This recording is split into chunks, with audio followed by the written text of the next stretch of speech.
Bill Brady, Ecclesia Framework, speaking to you again on the topic of thinking generationally. Spoke to you last time about Abraham, Isaac, and Jacob. Want to think about that Abraham, Isaac, Jacob, and Joseph as four generations.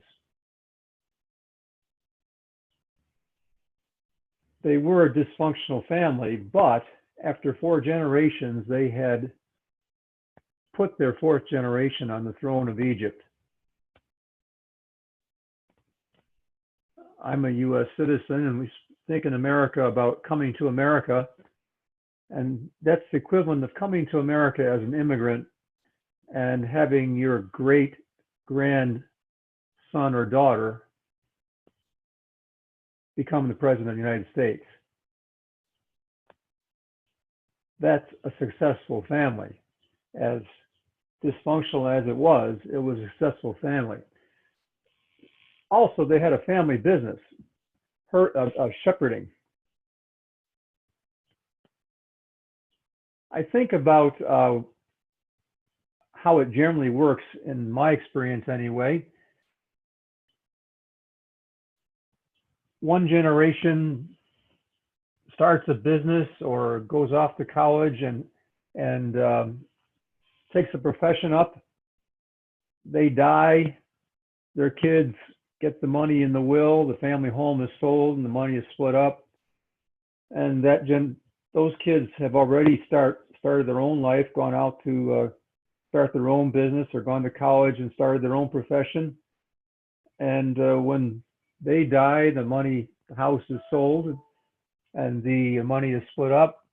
And the next generation, which has already made a start on their own, having started their own business or become a plumber or whatever they've done, each generation has to start over fresh on their own, as opposed to a scenario where the first generation starts a family business, the kids grow up in that family business, and the family business gets passed on to the kids.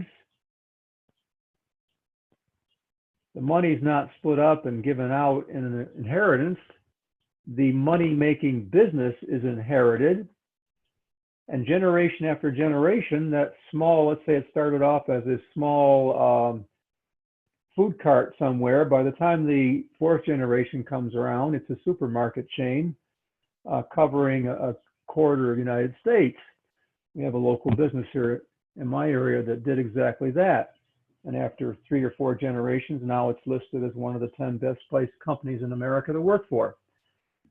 That was wise, as opposed to my family situation where after 4 generations, we are scattered all over the country, each of us having followed our own profession after generation after generation and going where the job was, and nobody living next to each other at all. It's a whole different thing. Cooperative effort on part of the family to operate as a family. Now, I'm thinking also of Abraham, Isaac, and Jacob, and Joseph, but let's go back to Adam. It went wrong, so things didn't build upon themselves the way they should have. We know that, for example, as I pointed out last time, disease is inherited in families. Not speaking that upon any of you, but let's just say that that's an example we can see around us of generation after generation fighting the same family disease or the same family weakness being passed down generation after generation.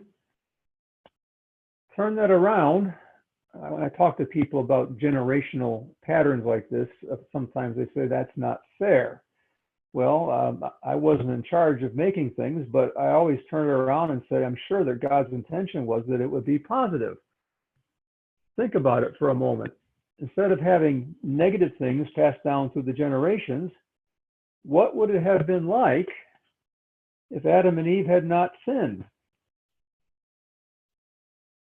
and Adam and Eve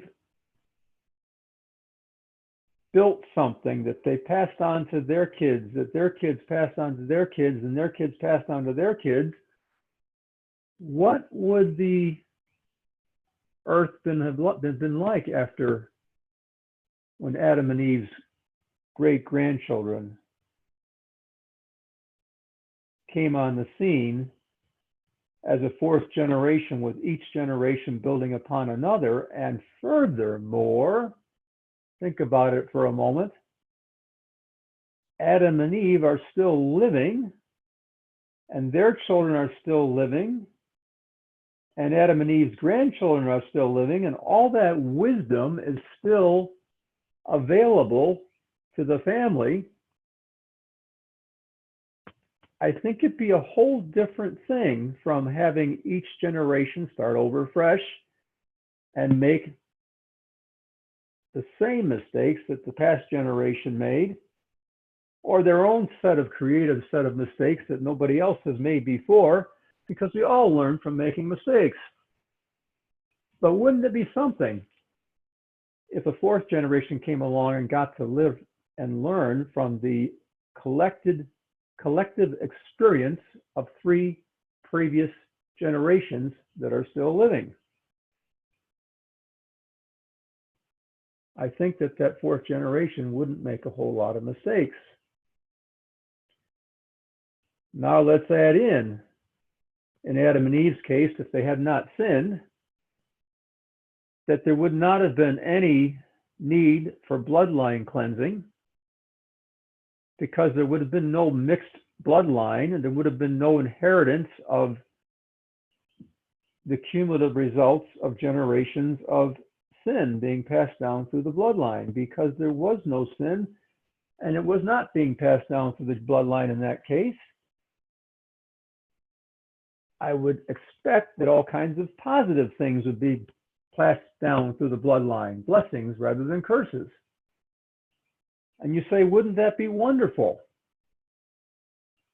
But think about that for a moment.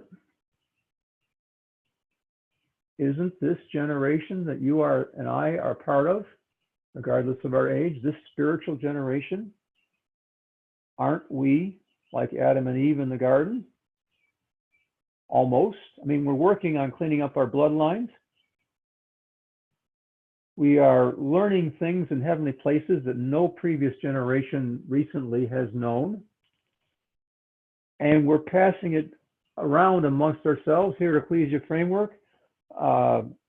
Older brothers and sisters are passing along their information to younger brothers and sisters. I'm speaking spiritually, not age-wise.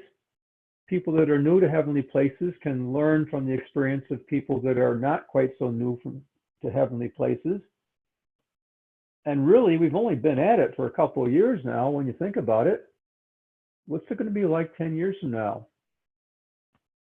Now let's take that and apply that to physical families. Brothers and sisters,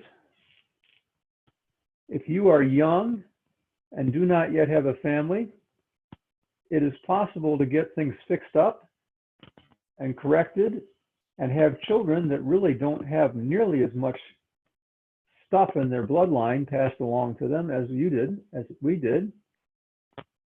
And isn't there hope that our grandchildren will be born without having anything negative passed along to them at all? Aren't we in a unique place?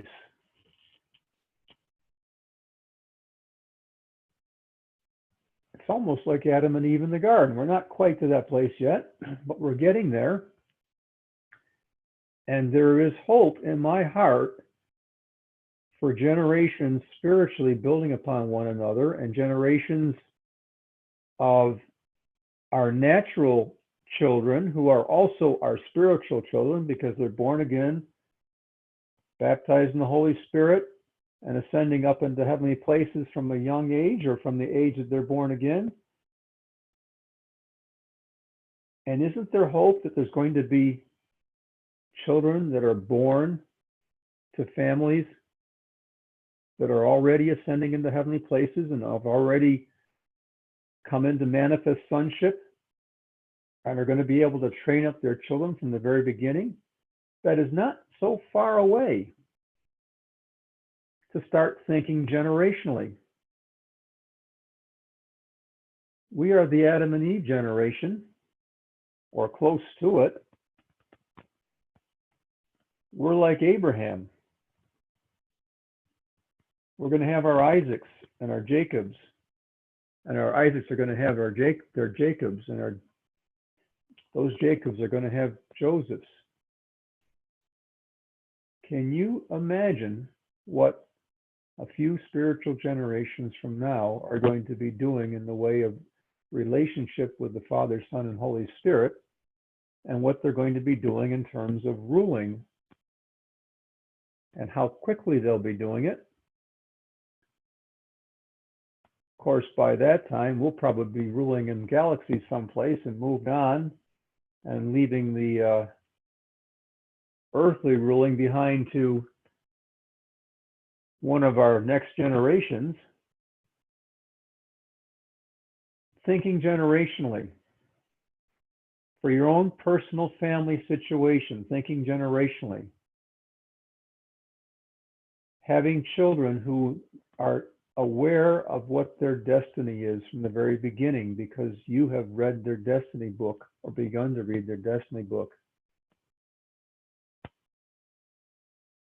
And you've taught them how to do it from an early age. Their lives will be nothing like our lives. Their lives are going to be so much better than our lives. And they're going to learn from all of our mistakes and build on all of our successes and build on all of our experience in heavenly realms, talking about our natural children, who are also our spiritual children, and then talking about our spiritual children, who have no natural bloodline connection to us, but are part of the family because they'll have a spiritual connection to us. There is so much hope and possibility ahead. Thinking generationally.